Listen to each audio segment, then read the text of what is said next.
રશિયાએ યુક્રેન પર 24 કલાકમાં 55 વખત એર સ્ટ્રાઇક કરી 11ના મોત, 43થી વધુ લોકો ઘાયલ, 70 ગ્લાઇડ બોમ્બ ઝીંક્યા. રશિયાએ છેલ્લા 24 કલાકમાં યુક્રેન પર 55 વખત એર સ્ટ્રાઇક કરી છે, જેમાં 11 લોકોના મોત થયા છે અને 43થી વધુ લોકો ઘાયલ થયા છે.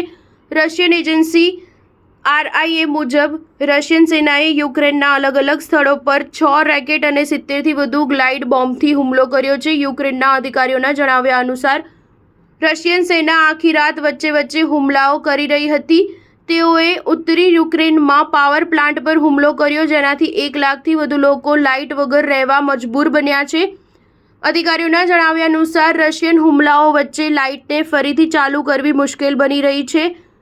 રશિયન સૈનિકો ડ્રોન વડે પાણીની ટાંકીઓને પણ નિશાન બનાવી રહ્યા છે. યુક્રેનની સેનાએ કહ્યું કે તેમણે 27માંથી 24 રશિયન ડ્રોન તોડી પાડ્યા છે. દેશમાં સૌથી વધુ નુકસાન પૂર્વીય વિસ્તારોમાં થયું છે. યુક્રેનની સેનાએ ચેતવણી જાહેર કરી છે કે સમગ્ર વિસ્તારમાં કેટલાક દિવસો સુધી આવા હુમલા ચાલુ રહેશે.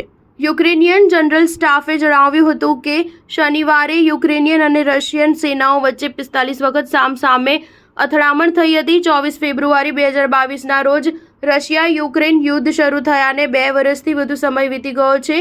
નાટોમાં જોડાવવાના આગ્રહને કારણે યુક્રેન પર વ્લાદિમીર પુતિન દ્વારા હુમલો કરવામાં આવ્યો હતો. પુતિન આ યુદ્ધને લશ્કરી ઓપરેશન ગણાવે છે. યુદ્ધના કારણે અત્યાર સુધીમાં 40 લાખથી વધુ યુક્રેનિયન નાગરિકોને દેશ છોડવો પડ્યો છે. આ લોકો હવે અન્ય દેશોમાં શરણાર્થીઓની જેમ જીવી રહ્યા છે. દેશમાં જ 65 લાખથી વધુ યુક્રેનવાસીઓ બેઘર થઈ ગયા છે. સ્ટાર ન્યૂઝ 7 હંમેશા સચ્ચાઈની સાથે.